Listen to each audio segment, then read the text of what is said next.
संसद भवनात आज एक महत्त्वपूर्ण भेट घडली।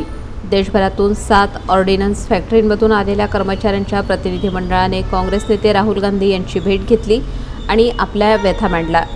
या कर्मचाऱ्यांना अग्निवीर पद्धतीवर टेन्युअर बेसिसवर कामावर घेतलं जात आहे, म्हणजेच काम कायमचं नाही, पण जबाबदाऱ्या कायमस्वरूपी कर्मचाऱ्यांसारख्याच। उदाहरण द्यायचंच झालं तर केवळ इटारसी ऑर्डिनन्स फॅक्टरीतच 511 पदं उपलब्ध आहेत, पण त्यातील 500 जागा रिक्त आहेत। तरीही या नव्या कर्मचाऱ्यांना त्या पदावर घेण्यात आलेलं नाही।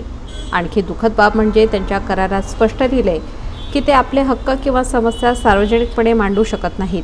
हा केवळ अन्याय नाही तर कामगारांच्या हक्कांवर घाला आहे।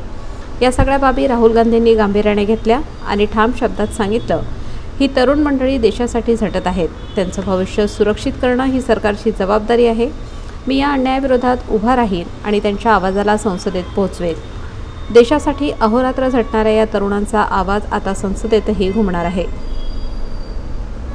सर, हम लोगों को टेन्योर बेस एम्प्लॉय की तरह भर्ती किया जा रहा है एज ए अग्निवीर।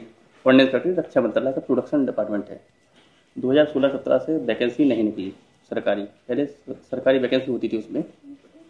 तो ऑर्डिनेंस फैक्ट्री इटारसी का मैं बात करूँ तो 511 पद हैं स्किल्ड के, जिसमें सिर्फ 11 पद आज भरे हैं, 500 खाली हैं।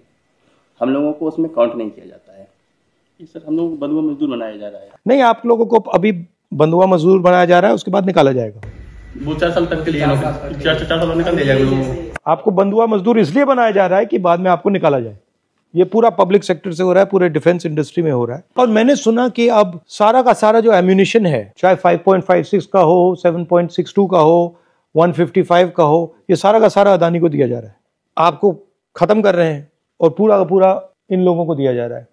और प्रॉब्लम क्या है कि बेरोजगारी बढ़ती जा रही है। स्थायी रोजगार भी नहीं है सर हम लोगों के पास में। इवन हम इतना डेंजर बिल्डिंग वर्क करते हैं, फिर भी हमें कोई प्रकार के मेडिकल फैसिलिटीज नहीं है, ना हमें मतलब मेडिकल लीव जैसी सुविधाएं भी नहीं है, ना कैजुअल लीव्स हैं। और ऊपर से जो हमें लीव्स दी गई हैं, वो लीव्स में भी उन्होंने प्रावधान रख दिया है कि आप 3 दिन से ऊपर नहीं ले सकते हैं कंटिन्यूअसली। ऐसा इस प्रकार का कॉन्ट्रैक्ट बनाया जा रहा है हमारे साथ में। और दिखाओ, citizen of government and corporation company, no tenure base employ. हम लोग अपनी बात सोशल मीडिया पे भी नहीं लिख सकते सर। ये गैजेट ऑफ इंडिया है 2020 का 31 दिसंबर। इसमें सर उन्होंने क्लेरिफाई किया हुआ है कि जो कार्य परमानेंट एम्प्लॉयज करते हैं वो वही काम हम लोग करते हैं।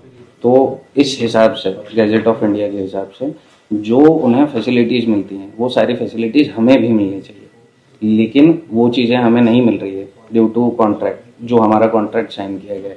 तो इन्होंने ऐसा कॉन्ट्रैक्ट बनाया कि कोई आएगा नहीं, फिर कहेंगे कि भैया देखो बंद करनी पड़ रही है, प्राइवेटाइज करना पड़ रहा है। से दूर रखा है सर, हम लोग वोटिंग राइट्स भी नहीं दूर रखा है। ऊपर से सर हमारे सारे राइट्स छीन लिए और ऊपर से बोलते हैं देशभक्त हैं, आउटकम बढ़ाते हैं, परमानेंट लोगों से ज्यादा काम करवाते हैं, सिर्फ ये बोल के कि आप देश के लिए काम कर रहे हो, लेकिन उन परमानेंट लोगों को जो बेनिफिट मिल रहा है वो बेनिफिट हमें नहीं मिलता।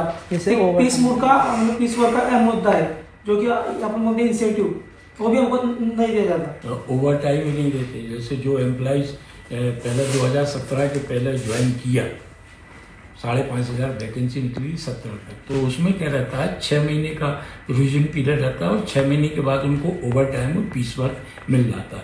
इन लोगों को एज ए अग्निवीर अपॉइंटमेंट कर रहा है 4 साल के लिए। अच्छा जी, CPW है, इसके बाद अपर कैटेगरी भी है चार्जमैन की, उनको भी एज ए अग्निवीर डेपोट कर रहे हैं, वही 4 साल के लिए। अब 4 साल के बाद लड़कों का क्या भविष्य। तो आप थोड़े बुलेट पॉइंट्स दे दो, पॉइंट्स दे दो कि ये 3 चीजें बोलनी है, फिर हम देखते हैं हाउस में बोलेंगे, कैसे बोलेंगे, क्या करेंगे। ठीक है, थैंक यू।